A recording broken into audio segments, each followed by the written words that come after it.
Assalomu alaykum. Xabarlar.uz kanali o'z ishini boshladi. Agar kanalda birinchi bo'lsangiz, like bosib, obuna bo'lishni unutmang. Bugun dasturimizda ta'ziya: O'zbekiston ilm-fani og'ir judolikka uchradi. Rasul Kusherbayev xalqning puliga tonirovka tutib, Mercedesda yurganlarni Nexia'da yurishga chaqirdi. Tezkor xabar: Afg'oniston armiyasi bir sutkada Tolibonning qariyb 500 jangchisini yo'q qildi. Sardor Rahimxon boshlagan xayrli ishga Jahongir ham o'z hissasini qo'shdi. 16 yil qochib yurgan Qirg'iziston sobiq prezidenti so'roq qilish uchun Bishkekka olib kelindi. Shavkat Mirziyoyev koronavirusga qarshi emlangani ma'lum qilindi. Sardor Rahimxon boshlagan xayrli ishga Jahongir ham o'z hissasini qo'shdi. Ko'plab xayrli ishlar qilib kelayotgan Sardor Rahimxon boshchiligidagi Yurak amri loyihasi Toshkent viloyati Bo'ka tumanida 30 ta otasidan ayrilgan farzandlarga uy qurish maqsadida mehnat ishlarini olib bormoqda. Shunda insonlar chiqadi, katta muammolarni bir deganda hal qiladi degan edim. Mana shunday insonlar chiqdi. Kasallik sabab oramizdan ketayotganlarimizni ko'rgandan so'ng yaxshi amallarga shoshilib qolamiz. Ilohim shunday bo'lsin. Bu yaxshi amalning makoni azizlar. 30 ta otasi yo'q farzandlarga uy quryapmiz. Qiyomatga qadar sizga mana shu uydan savob boradi. Shu ishlarga hissa qo'shayotgan azizlardan Alloh rozi bo'lsin, deb ta'kidladi Sardor Rahimxon. Savobli ishga bir qancha xonandalar qo'shildi. Jumladan ayrim san'atkorlar xayrli ishlarni o'zlarining ijtimoiy tarmoqlari orqali barchaga yetkazishmoqda. Xonanda Jahongir Foziljonov ham ushbu xayrli ishga oz bo'lsa-da o'z hissasini qo'shdi. Afg'oniston armiyasi bir sutkada Tolibonning qariyb 500 jangchisini yo'q qildi. Afg'oniston Milliy mudofaa va xavfsizlik kuchlari bo'linmalari oxirgi bir kun ichida Tolibon harakatining 455 nafar jangarisini yo'q qildi va yana 232 kishi yaralandi. Bu haqda 2 avgust kuni mamlakat mudofaa vazirligining Twitter sahifasida xabar qilindi. Qayd etilishicha, Afg'oniston armiyasi Nangarxar, Paktika, Lahor, Kandahor, Hirot, Faryob, Jovizjon, Balx, Samangan, Helmand, Tahor, Qunduz, Bog'lon va Kapisa provinsiyalarida qattiq janglar olib bormoqda. Ayniqsa kuchli qarama-qarshilik Afg'onistonning 3-eng yirik aholi punkti bo'lgan Hirot shahri uchun kechmoqda. Toliblar ushbu shaharning markaziy kvartallariga kirgan. Maxsus kuchlar bo'linmalarini Hirotga qo'shimcha kuch sifatida tashlagan. Ularning yordamida Tolibonning shahar qamoqxonasiga bostirib kirishiga chek qo'yilgan. Kusherbayev xalqning puliga tonirovka tutib, Mercedesda yurganlarni Nexia'da yurishga chaqirdi. O'zbekistonlik amaldorlar, jumladan deputatlar, xalq to'lagan soliqlar hisobidan shakllanadigan byudjetdan olingan Mercedes-Benz'da emas, Nexia yoki Cobalt'da yurish kerak. Bu haqda Oliy Majlis Qonunchilik palatasi deputati Rasul Kusherbayev Qalampir.uzga bergan intervyusida aytib o'tdi. So'zi boshida Kusherbayev davlat byudjeti mablag'larini besamar sarflamaslikka to'xtalarkan, o'zi ham davlat bergan ayrim imkoniyatlardan voz kechganini, saylovchilardan yuqori sharoitda yashay olmasligini aytadi. Odamlarda bo'lgan imkoniyat sharoitdan ortiq darajadagi sharoitda yashash menga to'g'ri kelmaydi. Mening asosiy ish beruvchim ular. Ish beruvchilarim og'ir ahvolda yashasa, men komfort hayotda yura olmayman. Kerak bo'lsa, men o'zim ko'p imtiyozlardan kechib yuborganman, deb ta'kidladi deputat.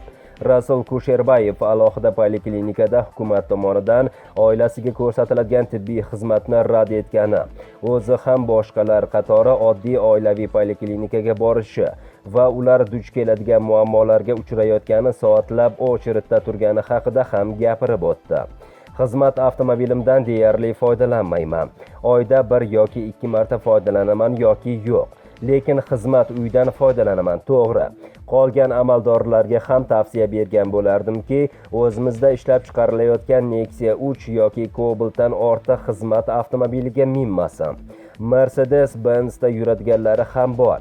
U kabi mashinalarda benzin ham ko'p ketadi, narxi ham qimmat.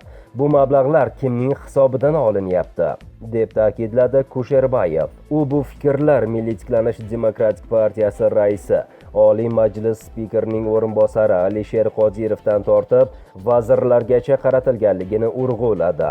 Amaldorlar xalqning hisobidan olib shu komfort mashinada yurishibdi, deb ta'kidladi deputat. Shuningdek, u amaldorlarning avtomobillari oynalari qaysi mablag'lar evaziga qoraytirilganining ham tagiga yetish kerakligini aytmoqda. U ham byudjet hisobidan bo'lishi mumkin. Buning tagiga yetish lozim. Ko'pchiligi xalq to'layotgan soliqlar hisobidandir. Ko'pchiligi byudjetdan to'lar ekan, ya'ni xalqning pulidan. Ishxonasining puli degani xalqning puli deganida. Unga ko'ra amaldorlar ham xalq yurgan yo'ldan yurishi, oddiy odamlarning uyda tunab qolishi, bolalar yo'l yo'q joylarda maktabga qanday borib kelayotganini ko'rish kerak. Ana shunday odamlar o'ylash kerak. Senga ish beruvchi bu xalq. Ular qanday ahvolda-yu, sen u bergan imkoniyatlardan qanday foydalanyapsan?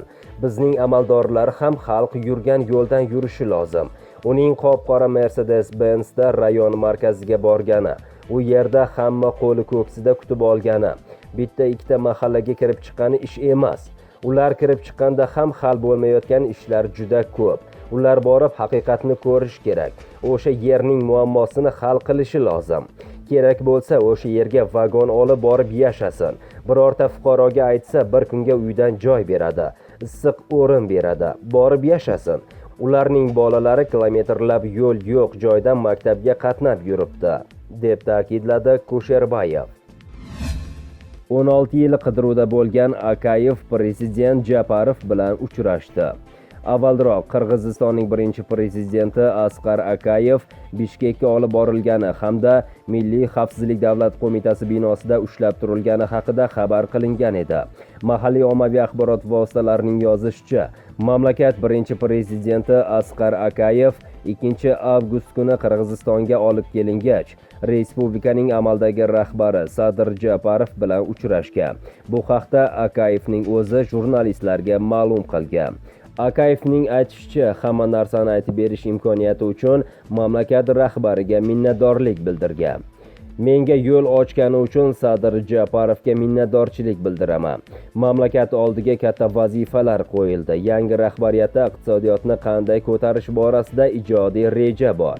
Qo'limdan kelgancha men bunga o'z hissamni qo'shmoqchiman, deb ta'kidlagan Qirg'iziston Respublikasi birinchi prezidenti. O'zbekiston ilm-fani og'ir judolikka uchradi. O'zbekiston Respublikasi Fanlar akademiyasi Tarix institutining ma'lum qilishicha, 2 avgust kuni professor Dono Hamidovna Ziyoyeva vafot etdi. Ziyoyeva ilmiy faoliyatini 1983-yil Tarix institutida kichik ilmiy xodimlikdan boshlab, institutning ilmiy ishlari bo'yicha direktor o'rinbosari kabi mas'uliyatli lavozimlarda xizmat qilib kelgan.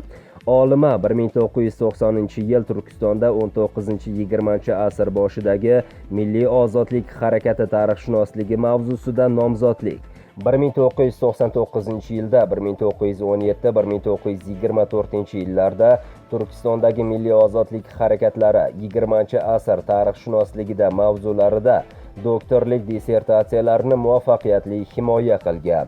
Olima rahbarligida O'zbekiston tarixining 5 jildli, O'zbekiston tarixi xrestomatiyasining 4 jildli va boshqa qator to'planmalar nashr etilgan. Xabarlar.uz sayti Dono Ziyoyevaning oila a'zolari va barcha yaqinlariga chuqur ta'ziya izhor qiladi. Shavkat Mirziyoyev koronavirusga qarshi emlangani ma'lum qilindi.